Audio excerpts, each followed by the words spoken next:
வணக்க மக்களே, யாருக்கெல்லாம் மாதுளை பழம் பிடிக்கும்?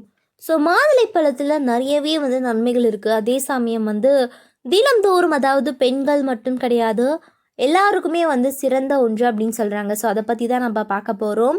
அதை பற்றி தெரிஞ்சுக்கணுமா? ஸோ அதுக்கு முன்னாடி இந்த ஒரு வீடியோக்கு லைக் கொடுத்துட்டு இந்த தகவலை உங்களுடைய ஃப்ரெண்ட்ஸ் அண்ட் ஃபேமிலிக்கு ஷேர் பண்ணுங்கள். இது அவங்களுக்கு பயன் தரக்கூடிய ஒரு ஆரோக்கியமான விஷயம்தான். இது போன்ற தகவல்களை நீங்கள் தொடர்ந்து பார்க்கணும் அப்படின்னு சொன்னால் நம்மளுடைய சேனலை மறக்காமல் சப்ஸ்கிரைப் பண்ணிவிட்டு சைடில் இருக்கக்கூடிய பெல் பட்டனையும் கிளிக் பண்ணி ஆல் அப்படின்ற ஆப்ஷனை செட் பண்ணி வச்சுக்கிட்டிங்க அப்படின்னா நான் போடக்கூடிய தகவல்கள், ஆரோக்கியமான விஷயங்கள் உங்களுக்கு தொடர்ந்து வரும். ஸோ தொடர்ந்து ஒரு வாரம் மாதுளை பழம் சாப்பிட்டா என்னென்ன அதிசயம் உடம்புல நடக்கும்னு தெரியுமா? ஸோ உடல் ஆரோக்கியத்தை சிறப்பாக வைத்துக்கொள்ள இயற்கை நமக்கு அளித்த ஒரு வர பிரசாதம் தான் பழங்கள். இந்த பழங்கள் பார்த்திங்கன்னா நம்ம தினந்தோறும் எடுத்துக்கலாம். அதனால் நிறைய விஷயங்கள், நிறைய ஆரோக்கியங்கள் நடக்குது அப்படின்னு சொல்கிறாங்க. ஸோ அந்த நார் சத்து நிறைந்த ஒன்றாக கூட இது நம்ம பயன்படுத்தலாம். அதே சமயம் உடலை சிறப்பாக இயக்க, அது மட்டும் கிடையாது, ஒட்டுமொத்த ஆரோக்கியத்தை மேம்படுத்த தேவையான சக்திகளை உள்ளடக்கியவை. ஸோ பழங்களுள் பல வகைகள் இருக்குது. அதில் மாதுளை என்று அழைக்கப்படும் மாதுளை பழம் அனைத்து காலங்களிலும் அது விலை குறைவில் கிடைக்கக்கூடிய பழம் அப்படின்னு சொல்கிறாங்க. ஸோ இப்படி விலை குறைவில் கிடைத்தாலோ என்னவோ நிறைய பேருக்கு இந்த பழத்தை பார்த்திங்கன்னா குறைவாக எடை போடுகிறாங்க. அதாவது இதனால் உடலுக்கு கிடைக்கக்கூடிய நன்மைகளை குறைவாக மதிப்பிடுறாங்க. உண்மையாலே மாதுளை பழம் அனைத்து வயதினரும் சாப்பிட ஏற்ற ஒரு அற்புதமான பழம் அப்படின்னு சொல்கிறாங்க. ஸோ மாதுளை பழத்தை சாப்பிட்றதுனால இதில் எந்தெந்த சக்திகள் இருக்குது, அதாவது இந்த பழத்தில் கலோரிகள் குறைவு, நார் சத்து, vitamin C, vitamin K, potassium, folate மற்றும் ஆன்டி ஆக்சிடென்ட் போன்றவை ஏராளமான அளவில் நிறைஞ்சிருக்கு. ஸோ முக்கியமாக மாதுளை பழம் ஆண்களுக்கு மிகவும் நல்லது. அதோடு கர்ப்பிணி பெண்களும் மாதுளை பழத்தை சாப்பிட்றது வயிற்றில் வளரும் சிசுவிற்கு மிகவும் நல்லது. இப்போது இந்த மாதுளை பழத்தை நீங்கள் வாரத்திற்கு ஒரு டைம் எடுத்துக்கிட்டால் போதும். தினமும் சாப்பிட்லாம், தவறே கிடையாது. ஆனால் நம்ம என்ன பண்ணுவோம், நமக்கு தான் இந்த மாதிரியான பழங்கள்லாம் சாப்பிட பிடிக்காது. வாரத்திற்கு ஒரு டைம் ஆச்சு சாப்பிட்லாம்ல. ஸோ கண்டிப்பாக சாப்பிடுங்க. மாதுளை பழத்தை தினமும் உட்கொண்டு வந்தால் இதய நோய், சர்க்கரை நோய், புற்றுநோய் போன்ற பல ஆரோக்கிய பிரச்சனைகளுக்கு பங்களிக்கும். உடலினுள் ஏற்படக்கூடிய வீக்கத்தை குறைக்கிறது அப்படின்னு சொல்கிறாங்க.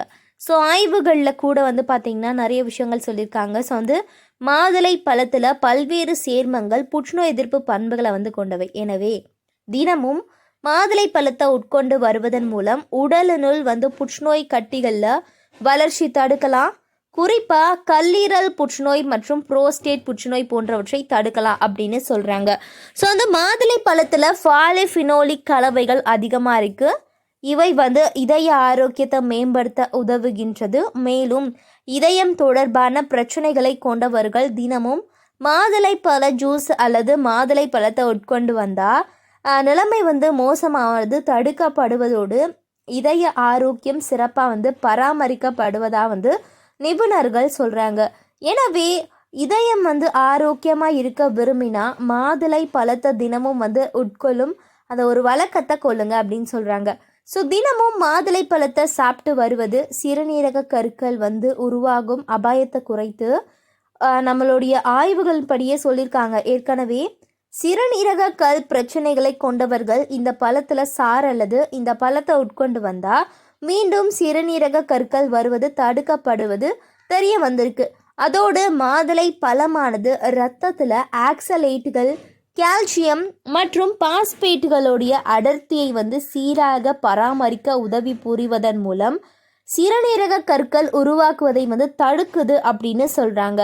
ஸோ மாதுளை பழத்தில் உள்ள சக்திகள் குடல் நுண்ணுயிரின் ஆரோக்கியத்தை ஆதரிக்குது. செரிமான மண்டலத்தின் ஆரோக்கியமான செயல்பாட்டில் இந்த நுண்ணுயிரிகள் மிக முக்கிய ஒரு பங்கை வகிக்குது. ஸோ ஆய்வுகளும் மாதுளை பழமானது நமக்கு நிறைய விளைவுகளை குறைக்குது. பாக்டீரியாக்களுடைய வளர்சிதை மாற்றத்தை போக்குது. இந்த மாதிரி நிறைய விஷயங்களை சொல்கிறாங்க.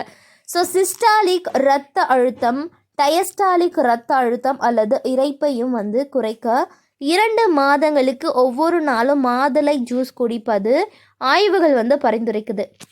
இருந்தாலும் சர்க்கரை நோய் அல்லது சிறுநீரக பிரச்சனைகளை கொண்டவர்கள் தினமும் மாதுளையை உட்கொள்வது பற்றி வந்து மருத்துவரிடம் கேட்க வேணும். ஏன் அப்படின்னு கேட்டிங்கன்னா, இந்த பழத்தில் சர்க்கரை மற்றும் பொட்டாசியம் அதிகமாக இருக்குது அப்படின்னு சொல்கிறாங்க.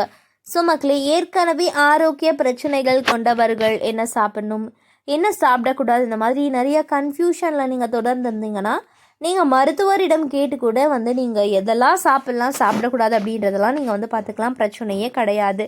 ஸோ அந்த மாதுளையோடைய அந்த உள்ளே இருக்கக்கூடிய விதைகள் தான் ரொம்ப நல்லது. ஸோ மாதுளை ரத்தத்தில் ஆக்சிஜனை பம்ப் செய்ய உதவுது. இதில் உள்ள ஆன்டி ஆக்சிடென்ட்கள் கொலஸ்ட்ரால் அளவை குறைக்கின்றது. மேலும் இது உடலில் ரத்தம் உறைவதையும் தடுக்கிறது அப்படின்னு சொல்கிறாங்க. ஸோ வந்து மாதுளை வந்து குருத்தெலும்பு சேதத்தை குறைக்கும். மேலும் இதில் இருக்கக்கூடிய சக்திகள் மூட்டுகளில் ஏற்படக்கூடிய வீக்கத்தை குறைக்க உதவும் அப்படின்னு சொல்கிறாங்க. ஸோ மாதுளை பழம் வந்து பார்த்திங்கன்னா நிறைய விஷயங்களுக்கு பயன்படுது. அதே சமயம் வந்து மாதுளையுடைய இலைகளும் சரி, அதோடைய பூக்கள்லாம் நம்ம கொதிக்க வைத்து குடிக்கிறதுனால நிறையவே நன்மைகள் வந்து கிடைக்கும் அப்படின்னு சொல்கிறாங்க. ஸோ அதே மாதிரி மாதுளையோடைய தோல் நமக்கு வந்து ஆரோக்கியங்க தருது அப்படின்னு சொன்னால் நம்புவீங்களா? அழகான சருமத்திற்கு வந்து மாதுளை வந்து பல தோல் செய்யக்கூடிய ஒரு ஆச்சரியங்கள் அப்படின்னு சொல்கிறாங்க. ஸோ வந்து மாதுளை ஒரு சுவையான சத்தான பழம், எல்லாருக்கும் தெரியும். அதோடைய தோல் வந்து பார்த்திங்கன்னா தோல் நோய்களுக்கு நம்ம பயன்படுத்தலாமா? மாதுளை தோலில் ஆன்டி ஆக்சிடென்ட்கள் மற்றும் ஃபாலோஃபினான்கள் அதிகமாக இருக்குது.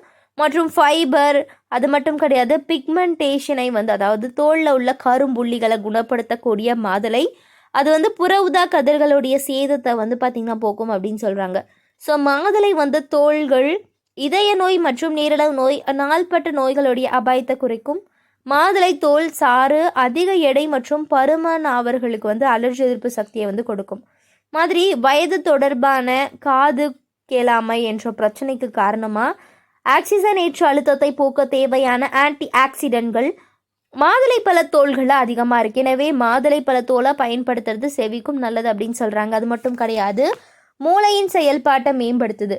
அல்சைமர் நோய் உருவாக ஆன்டி ஆக்சிஜனேற்ற அழுத்தம் ஒரு பங்கு வகிக்குது. ஸோ மாதுளை வந்து தோள்களில் ஆன்டி ஆக்சிடென்ட் அதிகம் இருப்பதனால அல்சைமர் நோய் பாதிக்கப்பட்டவர்களுக்கு இது பயனுள்ளதாக இருக்கும் அப்படின்னு சொல்கிறாங்க. மாதுளை தோலில் அதிக அளவு வந்து பார்த்திங்கன்னா புனிகலிஜின் என்ற பாலிஃபினால் இருக்குது. இது புற்றுநோய் எதிர்ப்பு பண்புகளை கொண்டு இருக்குது. ஸோ அதோடைய தோள்கள்லையும் சரி, மாதுளை பல அந்த பூக்கள் இருக்குது பார்த்திங்களா, அதுலேயும் சரி நிறைய நன்மைகள் சொல்கிறாங்க. நம்ம அடுத்த பதிவில் இன்னும் தெளிவாக பார்த்துடலாமே. ஸோ அதுக்கு முன்னாடி இந்த ஒரு பதிவை நீங்கள் ஒரு லைக் கொடுத்துட்டு இது உங்களுடைய ஃப்ரெண்ட்ஸ் அண்ட் ஃபேமிலிக்கு வந்து ஷேர் பண்ணுங்கள். அது கண்டிப்பாக உங்களுக்கு பயனுள்ளதாக இருக்கும். அது மட்டும் கிடையாது, இது போன்ற தகவல்களை நீங்கள் தொடர்ந்து கேட்கணும் அப்படின்னு சொன்னால் நம்மளுடைய சேனலை மறக்காமல் சப்ஸ்கிரைப் பண்ணிவிட்டு சைடில் இருக்கக்கூடிய பெல் பட்டனையும் கிளிக் பண்ணி ஆல் அப்படின்ற ஆப்ஷனை செட் பண்ணி வச்சுக்கோங்க. நாங்கள் போடக்கூடிய தகவல்கள், ஆரோக்கியமான விஷயங்கள் உங்களுக்கு நோட்டிஃபிகேஷனோட வந்துடும். நன்றி, வணக்கம்.